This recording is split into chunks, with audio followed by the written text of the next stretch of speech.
if there's a year where there is one crop that has the widest range of outcomes, not only on a field, but on a farmer's field, but on a region of Manitoba, it would be spring wheat. The crop year of 23 was one of the most unique years that I've seen in the crop of wheat in terms of a range of outcomes. And that's before we even start talking about variety differences, which is our bread and butter. So, as I lead in to this segment on wheat and the results of what varieties out there and how they did, that's how I want to start this off. Is it was 100%. I shouldn't say that. Let me back up. A large part, if I did generalize, the outcomes of our crop, 70% is usually a factor of the climate, and 30% are management practices that we can control. How we seed, when we seed, what we fertilize, what variety we select, when we harvest it, what's the quality. Those are things we can control. Let's say generally 30%. This year, I would say that variance of weather to factors we can control was more favored on the wind, weather, and water factors. So, to highlight what happened on our farm, the important thing to keep into mind is all of our wheat reached enthesis before July 1st because of our extremely warm and dry June. And then we proceeded to harvest yields that was still 10 to 20% better than what we expected because of our cool July and good grain filling environment, which happened from cool days in July and rains starting July 10th to August 10th. So those are the outcomes. I'll share with you the yields in a bit. For the most part, we had a very good live plant stand at 28, 29 plants on average. We fertilized anywhere from 130 to 140 pounds of residual nitrogen, a large part because our soils were absolutely drained last year in terms of nitrogen. We did Procero and Mirvis fungicides only on about half the wheat. First time in years that not every acre of wheat got a fusarium head blight timing. And I'll share with you the results of those 12 trials in our fungicides in dry year video. And weed control, pretty standard package. So, outcomes. There you have it. That is yield by field average. We grew 4 varieties: Hockley, Hodge, Brandon, and Manus.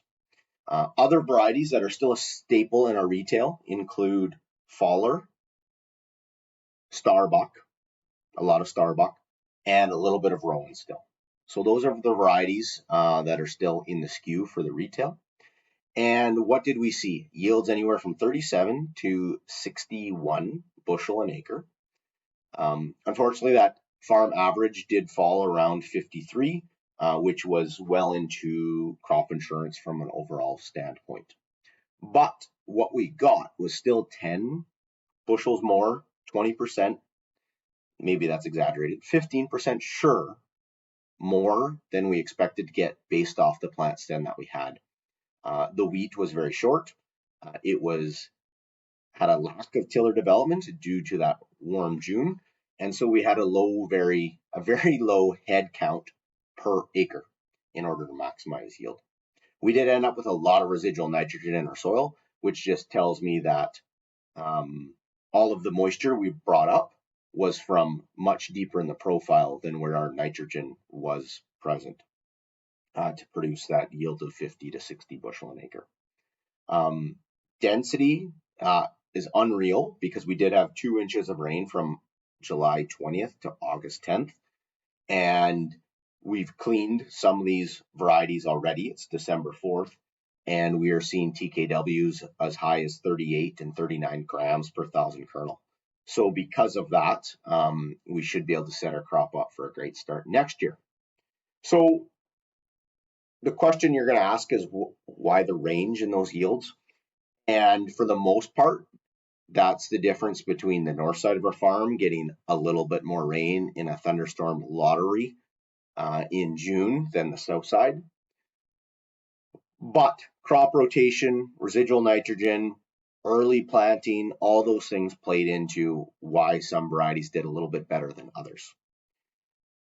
I'm going to jump maybe to a next slide and generalize what we saw with two varieties that we launched this past year and how we think that's going to have a factor on how growers make decisions, as well as the new variety SY Manus.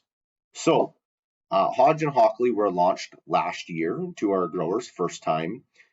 This was our this past year was our third year growing Hodge and Hockley in our farm.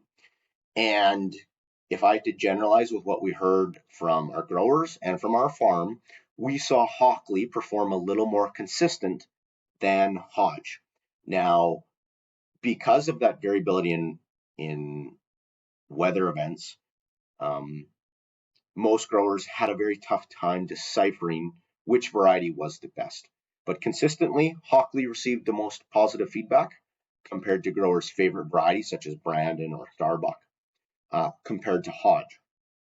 So that was really good to know. I think in general, most growers are moving forward and giving these new wheat varieties a second shot to compare them against their favorite Brandon or Starbuck wheat variety to get a good sense of what it's going to do and how it's going to do a second year on their farm. So this time next year, we'll have a much better idea of what that looks like. Talking to other seed growers in other areas of Western Canada, that kind of mimics our grower feedback on Hockley doing well in dry conditions and in wet conditions. So the question is, how does the next variety that we're going to be launching this next year for the crop year of 25, SY Manus, compare? And based on what we've learned after growing it on the farm, you are going to gain in SY Manus in shortness. SY Manus is going to be 2 to 3 inches shorter than Brandon or Starbuck, specifically Starbuck, and it will be shorter than Hockley, whereas Hockley and Hodge, whereas Hockley is going to be about the same height as Brandon and Starbuck. SY Manus has a very strong rating for Fusarium head blight, but it still only received an I rating for intermediate resistance, whereas the other varieties have an MR. So that might be one thing you're trading up. For short straw is not quite as strong as Fusarium head blight resistance. And one thing we noticed on our farm this year is its tillering rate was a little bit lower than Hockley in the same dry conditions. So we'll be growing it again next year, launching it this year. But I'm kind of putting SY Manus in the category of, if you have average to ideal conditions, I believe SY Manus is going to produce you one of the highest yields of a hard red spring wheat. And the 2022 Manitoba Seed Guide would indicate that with the highest yield potential out of a hard red spring wheat. So lots of new options on the marketplace. The important thing when looking for your next new hard red spring wheat variety is, what is the most important characteristic to you? Is it leaf disease package? Hockley wins. Is it standability and short straw? Then SY Manus would win. Is it consistency and proven itself in the marketplace and a variety blend protection? Then it would be Starbuck wins. So you as a grower really have to define what are the 1, 2, and 3 key characteristics that are most important to your farm, and that will help you dictate which variety is going to be best for you based on how you're going to manage it. So that's wheat in a nutshell, wrapped up in less than 10 minutes. But a large part of that is because it was really challenging to evaluate. So we're excited to move forward with more options on the marketplace than just Brandon. We're seeing uptake in Starbucks sales and uptake in Hockley sales as we reach the early point of December.